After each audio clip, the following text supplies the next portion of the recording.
All I want is a fat bitch with a name belt with say glitter on it.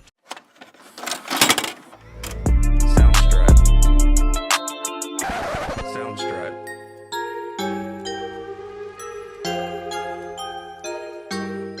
It's officially Christmas time, so you know we're gonna have to pull out all of the Christmas classics.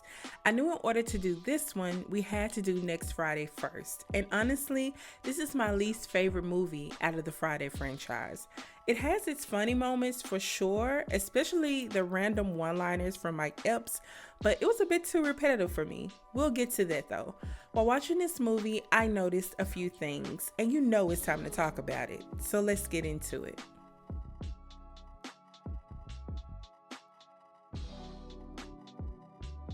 So the movie starts with us panning over a neighborhood. We see a very drunk Santa Claus sloppily walking over to an apartment complex. He somehow makes it over the gate and conveniently makes it up to Craig and Day Day's apartment. He's able to get into the apartment through the window and swiftly bags the gifts under the tree. Craig and Day Day don't hear any of this, and Day Day's too wrapped up in this dream. All I want, Santa Claus, is 2 fat bitches and a bag of weed and 2 bags of chips to get her to the fat bitch. This drunk Santa Claus makes it to the fridge and makes himself a sandwich. The audacity. Meanwhile, Day Day is still immersed in this dream. All I want is 2 fat bitches that smell like cheeseburgers so Chico can lick on them and 2 to the year supplies of rose paper. Child, Craig finally gets up to figure out what's going on and realizes they are being robbed by Santa Claus. Whole time, he's getting the business from Santa and this tree, and Day Day is still wrapped up in this dream. All I want is a fat bitch with a name belt with say glitter on it. Now, how he didn't hear all of this, I really don't know. But Santa escapes with a meal, gifts, and they rent money. Craig goes to confront Day Day, and child, what is Chico doing there? We get a nice little intro to the movie. This was giving Rocky and Bullwinkle vibes. If you know, you know. This was the most creative thing about this movie, to be honest. But anyway, it's morning now, and the cops have made it to Craig and Day Day's to take a report on the robbery. And these 2 cops were incompetent as hell, not taking them seriously at all. And this one was really getting under Craig's skin. I ain't going nowhere. Calm down. I'm calm. You're gonna go sit in the car. Do your fucking job. Instead of worrying about what just happened and how they're gonna come up with the rent money, Day Day's more concerned about the Christmas party they had planned. This dude was really looking forward to it. I invited some nice-ass girls. Said they gonna fuck for $1, do something strange for a little piece of change. One of them said they was gonna tuck my dick from the back. I ain't never had that ever happen to me. Anyway, the cops find something special in one of their rooms, forcing them to come to an agreement with the cops. The cops would take the weed without issue while they look for Santa, which is a crappy deal because that's what they should be doing anyway. But it's here where we meet their landlord, Miss Pearly. Miss Pearly saw the cops leave and now wants to know what's going on. Turns out Craig and Day Day were 3 weeks late on the rent already, and Miss Pearly is now trying to hear anything about stolen rent money. She lets them know that today they will pay, and you already know they didn't take too kindly to her threats. Why you always bring your ass up here with this shit? Yeah. Harassing us. With that big old wolf pussy, you come down here all the time smelling like that. Look. Child, Miss Pearly lets them know that her son, Damon, is out of jail and will be staying with her. And if they don't come up with the rent by the end of the day, they will have to answer to him. So, yeah, Damon is the new Debo. So either I'm gonna get my rent money today, or somebody getting their salad tossed tonight. Damn! Hey, Craig tells Miss Pearly that they start their new jobs today and they'll have the rent by tonight. So I'm assuming up until that day, they still didn't have no jobs. How old are they at this point? Why y'all don't ever have no jobs? Anyway, Craig and Day Day head off to their new job as security officers. But before they could even make it out their complex, they run into Damon. Why is this dude all outside in his drawers? Like, why? But Damon heard that they haven't paid their rent and takes this opportunity to threaten them with a not so good time if they don't come up with the money. And tell me why these cops are outside smoking and not looking for bad Santa. But are we surprised? No, we're not. So we fast forward to Craig and Day Day making it to work. Ironically, they will be working at the same strip mall where Craig's dad and his uncle Elroy own a barbecue spot. When they get there, Craig reminds Day Day that they are not real cops, that they are here to be security officers only, and to not do anything too crazy because he would not be saving his ass. And you already know Day Day did not listen. And they are walking towards the family restaurant. They spot what they assume to be Bad Santa up to his antics and pounce on him. Turns out it was just Craig's daddy dressed up in a Santa suit, about to take the poor man out. Apparently, Sugar is out the picture, and this chick is Elroy's new girlfriend. Elroy and Mr. Jones start making fun of Craig in Day Day's uniform, calling them rent-a-cops and all. But when Elroy brings up how they clearly haven't heard about the last security guards that work there, it becomes very clear that this job is not going to be as easy as they hoped it would be, and everyone knows this but them. Sometime later, they met their boss, Molly, who owns a donut shop in the same strip mall. How this donut shop remained open when they clearly had health code violations all up and through there, I really would like to know. But Craig and Day Day start asking for supplies.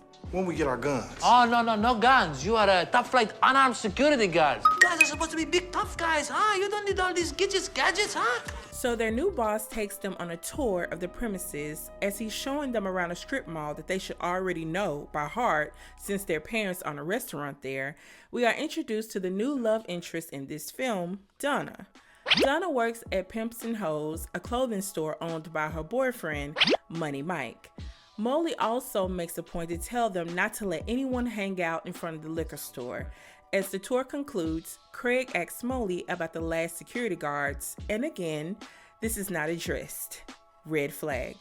Craig and Day Day plan to ask for an advance for the first week's pay in order to pay the rent, when the time is right, of course. But for now, they're smooshed in this tiny security booth. Now, Craig is planning to chill, people watch, and then take his ass home at the end of the day. But Day Day, child, Day Day is looking for some action, and he quickly finds it when he spots these ladies sitting outside the liquor store. And they were just minding their business, singing their little carols, spreading a little Christmas cheer, and here he go.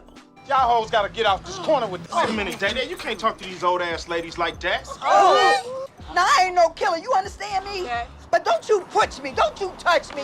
You gonna make me blow this whistle. I'll clear all this shit out. Craig instantly gets on Day Day's ass about his actions, and this is gonna bite them in the ass later though. It always does. And just when Craig was able to talk Day Day down and stuff him back into the guard shack, Day Day spots some kids playing and goes after them, blowing a damn whistle like he's too short. Child, Craig was over it. He pulled out something to make him calm down and chill the hell out.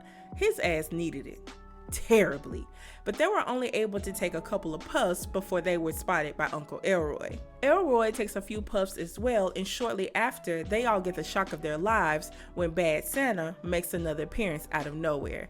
And of course, Day Day folds while Elroy and Craig talk mess the whole time they are being hemmed up by this imaginary gun. As soon as Bad Santa runs off, Craig and Elroy run after him while Day Day goes to Molly's to complain about not receiving a flashlight. Like it would have made a difference. Craig and Elroy did more with less, but Bad Santa gets away with Elroy's Rolex and he's pissed. And these cops are still not doing their damn job, sitting up here eating at this nasty shop. Ass is gonna get food poisoning. Sometime after, the cops are taking a report of what happened, like they really were going to do something about it. Craig spots Donna again and slowly makes his way over to her. They flirt a little and joke a little before they're rudely interrupted by Day Day's hating ass. Oh! What's cracking, baby? I just spotted you right across from the lot, and I'm gonna let you know it ain't your booty, it's your beauty. Things get interesting when these two pop up at the mall. They go inside Pimpin' Hoes to do what they do best. This guy makes a scene while this chick grabs as much as she can. Craig and Day Day spot them in action and catch them as they exit the store. And the nerve of this guy. Girl, I can't believe you did this. I'm appalled. And Money Mike was bothered and wanted to smoke, but Craig and Day Day stopped him before he could do damage. Back at the restaurant, Mr. Jones is back in his Santa gear and getting the business from this kid. What do you want for Christmas, young fella? I want an Xbox with all the games. Well, here's my address, Mr. Jones. I know you live too, so I expect everything by tomorrow morning. You feel me? He was giving Riley from Boondocks energy. Dear Santa, you are a bitch nigga. But Molly came over to Craig and Day Day to let them know they could head to lunch. Before they could do that, they are spotted by these guys and a familiar face from earlier. And it was on and popping. All because of Day Day and his big mouth. Child, they go running all through this neighborhood and somehow land right back at the strip mall and run into Pimps and Hoes where Donna and Money Mike hide them. They are able to make it to the roof where they spot the guys looking for them. How they didn't see them standing all out in the open on the roof, I don't know. But as they were about to jump down to the back of the building, they spotted Molly dumping trash and saw two of the guys that were chasing them confront Molly. Apparently, whatever happened to the last security guards, they had something to do with it. And they gave him a not so nice message to give to Craig and Day Day. And it was received. After seeing this, Craig and Day Day officially resign without notice and head back to their parents' restaurant. Sometime after, Molly walks back in and child, he was looking rough. Someone call 911. Funny how he wants somebody to come help him when it's him who needs saving. But when it was the other way around, he was high and he. Now he want to confiscate whistles and shit. But Mr. Jones did what needed to be done by calling the health department on his ass. All those flies. It's probably a body in that shop somewhere. Anyway, Craig's daddy asks if he's still having his Christmas party, and Craig's now looking forward to having it with everything going on with the missing rent money. But it's here that he gets the bright idea to have a rent party.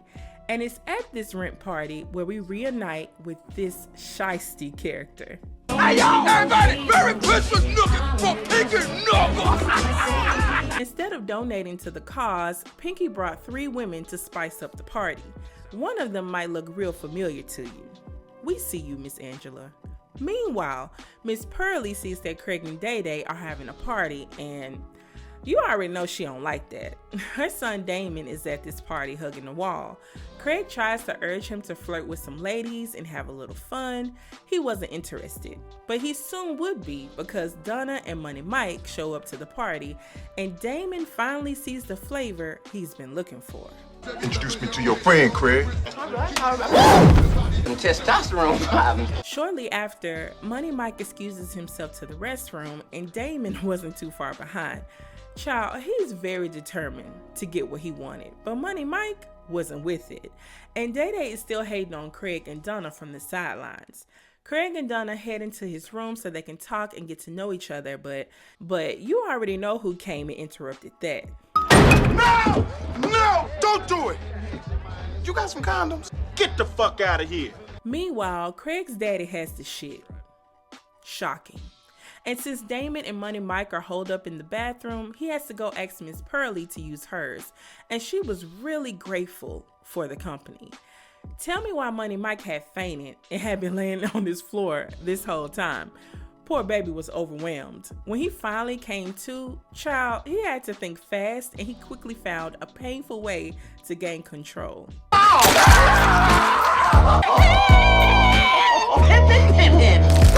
Shortly after, Craig's mama has grown suspicious of where Mr. Jones went and goes looking for him. At the same time, Mr. Jones finally came out of the bathroom and Miss Pearly was willing and waiting for him. Miss Pearly had heard a few things and wanted to know if they were true. I heard they call you Sweet Dick Willie. Baby, I'm a bad mother. And they get caught by Craig's mama, and she snatched Miss Pearly's ass up real quick. And baby, Craig got Miss Pearly together with this one. Miss Pearly, you ain't right trying to get my daddy VD. I'm calling the police on y'all, fool. Yeah, well, get that lined up too first, bitch. Child, when Craig walks out of Miss Pearly's apartment, he sees quite a sight. Money Mike still has Damon by the balls, and he's led him outside so he can get in his car and make a run for it.